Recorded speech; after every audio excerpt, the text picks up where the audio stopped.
નમસ્કાર. ચાલો આજે આપણે વિજ્ઞાનના 10મા પ્રકરણ માનવ આંખ અને રંગબેરંગી દુનિયામાંથી એક ખૂબ જ મજેદાર વિષય સમજીએ.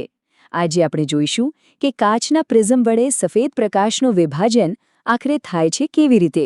તો ચલો આ આખી વાતને એક સવાલથી શરૂ કરીએ. આપણે રોજ જે સૂર્યનો સફેદ પ્રકાશ જોઈએ છીએ, શું એ ખરેખર ફક્ત એક જ રંગનો બનેલો છે કે પછી એની અંદર કોઈ રહસ્ય છુપાયેલું છે? તો જવાબ છે હા, એક રહસ્ય છે. જે પ્રકાશ આપણને એકદમ સફેદ દેખાય છે એ વાસ્તવમાં એક નહીં પણ પૂરા 7 અલગ અલગ રંગોનું મિશ્રણ છે. ચાલો આ રહસ્ય પરથી પડદો ઉઠાવીએ અને જોઈએ કે આ કેવી રીતે બને છે. આ રહસ્યને ખોલવા માટે આપણી પાસે એક જાદુઈ સાધન છે અને એ છે કાચનો પ્રિઝમ. જ્યારે સૂર્યના સફેદ પ્રકાશનું એક નાનકડું કિરણ આ પ્રિઝમમાંથી પસાર થાય છે ને ત્યારે એકદમ જાદુ જેવું થાય છે. એ કિરણ એના મૂળભૂત 7 રંગોમાં વહેંચાઈ જાય છે. વિજ્ઞાનની દુનિયામાં આ જાદુઈ ઘટનાને એક ખાસ નામ આપવામાં આવ્યું છે, વિભાજન. તો ચાલો હવે બરાબર સમજીએ કે આ વિભાજન એટલે શું અને એવું તે શું થાય છે કે પ્રકાશ વહેંચાઈ જાય છે. જો એકદમ સાદી અને સરળ ભાષામાં કહીએ તો વિભાજન એટલે પ્રકાશનું એના પોતાના જ ઘટક રંગોમાં છૂટા પડી જવાની ઘટના. બસ આટલું જ. પણ હવે મોટો સવાલ એ છે કે આવું થાય છે શા માટે?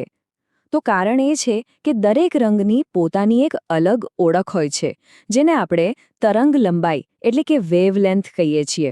અને બસ આ અલગ અલગ તરંગ લંબાઈના કારણે જ જ્યારે પ્રકાશ પ્રિઝમમાંથી પસાર થાય ત્યારે દરેક રંગ થોડો જુદા જુદા ખૂણે વળે છે. અને આમાં પણ એક મજાની વાત છે. બધા રંગો એકસરખા નથી વળતા. લાલ રંગ, જેની તરંગલંબાઈ સૌથી લાંબી છે, એ સૌથી ઓછો વળે છે. જ્યારે જાંબલી રંગ, જેની તરંગલંબાઈ સૌથી ટૂંકી છે, એ બિચારો સૌથી વધારે વળી જાય છે. આ જે 7 રંગોનો સુંદર પટ્ટો આપણને જોવા મળે છે એને વિજ્ઞાનમાં વર્ણપટ કહેવામાં આવે છે.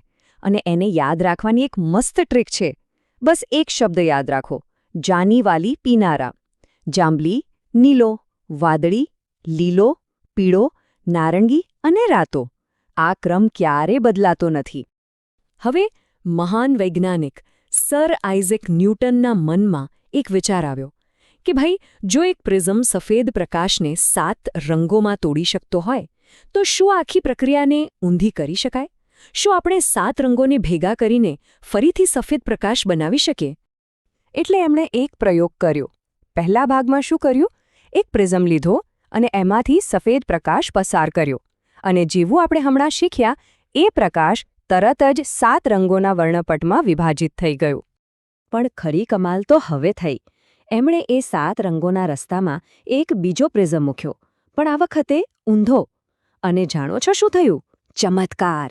એ બીજા પ્રિઝમે પેલા બધા 7 રંગોને ફરીથી ભેગા કરી દીધા અને બહાર ફક્ત એક સફેદ પ્રકાશનું કિરણ નીકળ્યું.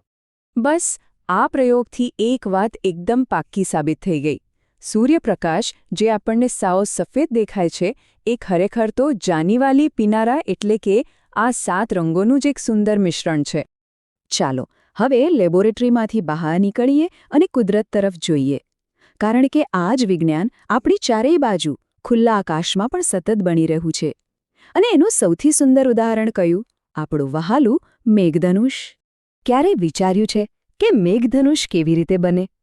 જ્યારે વરસાદ પછી વાતાવરણમાં પાણીના અસંખ્ય નાના નાના ટીપાં રહી જાય છે, ત્યારે આ દરેક ટીપું એક કુદરતી પ્રિઝમ જેવું કામ કરે છે. તો જુઓ, આખી વાતનો સાર અહીં છે. લેબમાં કાચનો પ્રિઝમ હોય છે, જે સફેદ પ્રકાશમાંથી વર્ણપટ બનાવે છે.